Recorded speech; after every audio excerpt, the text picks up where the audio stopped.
Welcome to తొలి వార్తా news. వార్తలు చదువుతోంది మాధురి.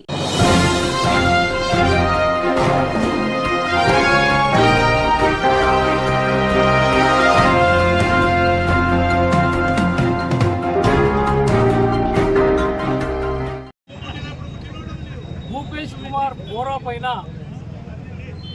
అస్సాం బీజేపీ కార్యకర్తలు జయరాం రమేష్ గారి కారును ధ్వంసం చేసి వాళ్ళిద్దరి పైన కూడా చేయి చేసుకోవడం జరిగింది. ఇది చాలా అన్యాయమైనటువంటి కార్యక్రమం. ఎవ్వరికి ఇబ్బంది కలగకుండా పర్మిషన్ తీసుకొని చాలా సాఫీగా యాత్ర జరుగుతూ ఉన్నటువంటి సందర్భంలో రెచ్చగొట్టే విధంగా బీజేపీ కార్యకర్తలు వాళ్ళిద్దరి పైన చేయి చేసుకోవడం జరిగింది. అలాంటి సందర్భంలో కాంగ్రెస్ పార్టీ ప్రతీకార చర్యకు దిగకుండా దేశవ్యాప్తంగా ఢిల్లీతో పాటుగా అన్ని రాష్ట్రాల రాజధానులలో అన్ని జిల్లా హెడ్ క్వార్టర్స్లలో కాంగ్రెస్ పార్టీ కార్యకర్తల్ని కొవ్వొత్తుల ర్యాలీ తీసి ప్రజలకు ఈరోజు బీజేపీ చేస్తున్నటువంటి ఆగడాలని తెలియజెప్పమని కోరడం జరిగింది. దాంట్లో భాగంగానే ఈరోజు వనపర్తి జిల్లా హెడ్ క్వార్టర్లో రాజేంద్ర ప్రసాద్ గారు మన జిల్లా కాంగ్రెస్ పార్టీ అధ్యక్షుల వారి ఆధ్వర్యంలో ఈ ర్యాలీ చేస్తూ ఉన్నాం. శంకర్ ప్రసాద్ గారు, శ్రీనివాస్ గౌడ్ గారు, ధనలక్ష్మి గారు, కమర్ మియా గారు, అదే మాదిరిగా బి కృష్ణ గారు, అదే మాదిరిగా రమేష్ గారు, ఇంకా మన యాదయ్య గారు, కదిరి రాములు గారు, కిరణ్ గారు, ఇంకా చాలామంది ముఖ్య నాయకులందరూ కూడా పాల్గొన్నారు. తక్కువ సమయంలో చెప్పిన ఇవాళ కాంగ్రెస్ పార్టీ పైన ఉండే ప్రేమతో కానీ, మరీ ముఖ్యంగా రాహుల్ గాంధీ గారి పైన ఉండే ప్రేమతో కానీ మీరందరూ కూడా వచ్చి మీ సంఘీభావం తెలియజేసేందుకు పేరు పేరున ప్రతి ఒక్కరికి నా హృదయపూర్వక నమస్కారం నేను తెలియజేస్తున్నాను. నిన్న రాజశేఖర రెడ్డి గారి కుమార్తె షర్మిల గారు విజయవాడలో ఆంధ్ర కాంగ్రెస్ పార్టీ పగ్గాలు చేపట్టినప్పుడు ఆ అమ్మ ఆమె సొంత అన్నైన జగన్ గారిని ప్రశ్నించడం జరిగింది. మణిపూర్లో క్రిస్టియన్లను ఊచకోత కోస్తే నువ్వు క్రిస్టియన్ వై ఎందుకు మాట్లాడలేదు అనేటువంటి మాట ఆ అమ్మ ప్రశ్నించడం జరిగింది సొంత అన్ననే. దానికి కారణం చాలామందికి తెలిసి, ఇక్కడ చదువుకున్న వాళ్ళు చాలామంది ఉన్నారు. బీజేపీ ఈరోజు నార్త్ ఈస్టర్న్ స్టేట్స్లలో, ఈశాన్య ప్రాంతాల్లో ఉండేటువంటి రాష్ట్రాల్లో వాళ్ళ పార్టీని పెంచుకోవడానికి ఆ ఈశాన్య రాష్ట్రాల్లో ఎక్కువగా క్రిస్టియన్లు ఉన్నారు.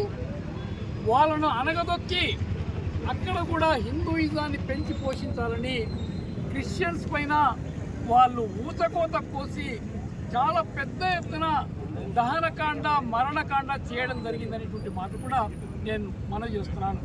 అందుకనే రాహుల్ గాంధీ గారు అలాంటి ఆ మణిపూర్లో రాజధాని అయిన ఇంఫాల్లో వారి పాదయాత్రను వారు మొదలుపెట్టడం జరిగినది. మీకు అండగా మేము ఉన్నాం, కాంగ్రెస్ పార్టీ ఉన్నాం.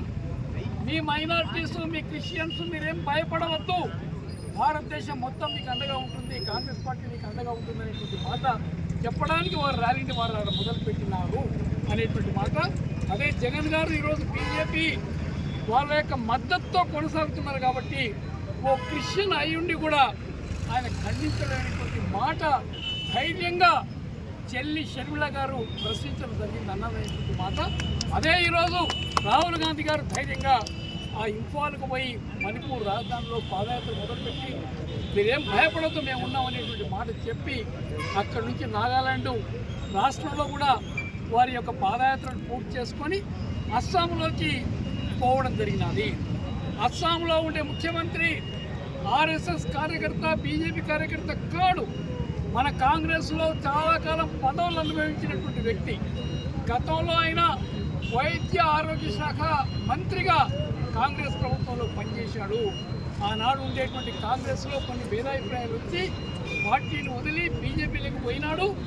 ఇవాళ బీజేపీ వల్ల అతన్ని ముఖ్యమంత్రి చేయడం జరిగింది.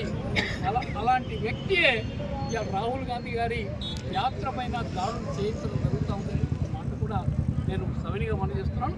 అందుకనే ఎవ్వరం కూడా ఇలాంటి దాడుల్ని మనం ఎప్పుడు కూడా మనం మద్దతు తెలుపము, తప్పకుండా ఖండిస్తాము. తప్పకుండా రాహుల్ గాంధీ గారి యాత్ర ఏదైతే గతంలో హాస్యోడో యాత్ర కన్యాకుమారి నుంచి కాశ్మీర్ వరకు 4000 కిలోమీటర్ల పైన దాదాపుగా 160-170 రోజులు మన జిల్లా ద్వారా కూడా వారు ఆ రోజు పాదయాత్ర చేయడం జరిగింది. గొప్ప ఊపు రావడం జరిగింది. దాని తర్వాతనే కర్ణాటకలో మన ప్రభుత్వం వచ్చింది, కాంగ్రెస్ ప్రభుత్వం. మొన్న జరిగిన ఎన్నికల్లో తెలంగాణలో కూడా కాంగ్రెస్ ప్రభుత్వం రావడం జరిగింది. చాలా భారతదేశ వ్యాప్తంగా ఒకసారేమో ఆయన దక్షిణం నుంచి ఉత్తరానికి పోయినాడు, ఇప్పుడేమో ఆయన తూర్పు నుంచి పశ్చిమానికి పోతున్నాడు. ఇది ఎక్కడ మా కొంప ముంచుతుందో అనే ఉద్దేశంతో ఆ భయంతో యాత్రను అడ్డుకునే ప్రయత్నం ఈరోజు చేయడం జరుగుతూ ఉంది. బీజేపీ వాళ్ళు, బీజేపీ కార్యకర్తలు కూడా మీకు పనిచేస్తున్నారు. ఎందుకంటే ఇలా మణిపూర్ నుంచి మొదలైనటువంటి పాదయాత్ర మహారాష్ట్ర వరకు పోతూ ఉంది. మార్చి 21-22 తేదీ వరకు ఈ యాత్ర కొనసాగుతుంది. దాదాపుగా 6000 కిలోమీటర్ల యాత్ర, పాదయాత్ర, బస్సు యాత్ర రెండు కలిసి జరుగుతూ ఉన్నాయి. చాలా పెద్ద ఎత్తున స్పందన వస్తూ ఉంది. కాబట్టి ఓడ్చుకోలేక బీజేపీ వాళ్ళు పని చేయడం జరుగుతుంది. ఇది మంచి పద్ధతి కాదు.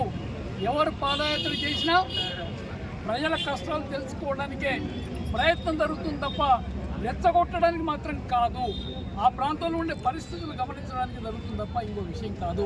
అందుకనే బీజేపీ వాళ్ళు ఇలాంటి పద్ధతులకు స్వస్తి చెప్పి వాళ్ళకి ఇష్టం లేకపోతే దూరంగా ఉండండి, కానీ పాదయాత్రలో పాల్గొనే వాళ్ళపైన, పెద్ద నాయకులపైన మీరు చేంజ్ చేసుకోవడం ఎవరు కూడా సహించం. దేశవ్యాప్తంగా ఇలాంటి కనుక మళ్ళీ పునరావృతమైతే దేశమంతా ఒక్కటై మీ చర్యలు ఖండించడానికి వెనక్కిపోదు కాంగ్రెస్ పార్టీ అనేటువంటి మాట కూడా నేను సవినిగా పనిచేస్తున్నాను. అందుకని రాహుల్ గాంధీ గారి ధైర్యం మీరు చూస్తూ ఉన్నారు. ఎక్కడ కూడా డరోమత్ అనేటువంటి మాట తప్ప ఇంకో మాట వారు ఎక్కడ కూడా చెప్పలేదు. భారతదేశంలో ప్రతి భారతీయుడు నివసించడానికి అవకాశం ఇవ్వాలి. వాళ్ళు ఏ కులం కానీ ఏ